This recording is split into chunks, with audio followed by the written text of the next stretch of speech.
ইংরেজি শিখতে চান কিন্তু প্র্যাকটিস করার মতো কোনো পার্টনার পাচ্ছেন না? চিন্তা নেই, আজ আমি শেয়ার করব 8টা প্রুভেন মেথড যেগুলো ফলো করলে একাই ঘরে বসে ইংলিশ স্পিকিং ইমপ্রুভ করতে পারবেন। পার্টনার লাগবে না, শুধু লাগবে আপনার ইচ্ছা আর প্রতিদিন 20 মিনিট প্র্যাকটিস। চলুন শুরু করি। Number 1, shadowing technique. একটা ইংলিশ অডিও শুনুন, মুভি, পডকাস্ট বা স্পিচ, আর সাথে সাথেই রিপিট করুন। যেমন কেউ বলল, I am going to the market, তার সাথে সাথে বলুন। এতে প্রোনাউন্সিয়েশন, রিদম আর ফ্লুয়েন্সি অনেক ইমপ্রুভ হবে। নাম্বার 2, সেলফ টক বা মিরর মেথড। আয়নার সামনে দাঁড়িয়ে নিজের সাথে ইংরেজিতে কথা বলুন। যেমন, today I will go to college, after that আইল মিট মাই ফ্রেন্ড। এতে কনফিডেন্স বাড়বে আর হেজিটেশন কমবে। Number 3, thinking in English. মাথায় কোনো থট আসলে সাথে সাথে ইংলিশে ভাবুন। যেমন, আমি ক্ষুধার্ত, তার মানে আই এম হাংরি।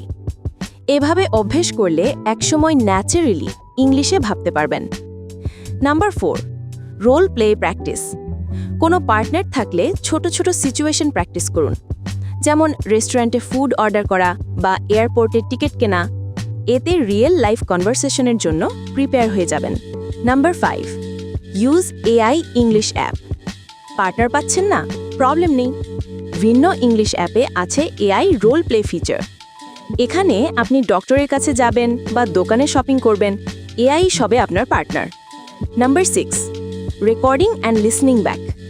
নিজের ভয়েস রেকর্ড করুন আর শুনুন। যেমন বললেন, yesterday I went to the park. শুনে দেখুন কোথায় মিস্টেক হলো, টোন কেমন হলো। Number 7, input is equal to output rule. আগে শুনুন, তারপর বলুন। মুভিজ, পডকাস্ট, অডিও বুকস যত পারেন শুনুন, এটাই হবে ইনপুট। তারপর ছোট ছোট বাক্যে বলুন, এটাই হবে output. Number 8, reading allowed. English news paper বা স্টোরি বুক জোরে পড়ুন।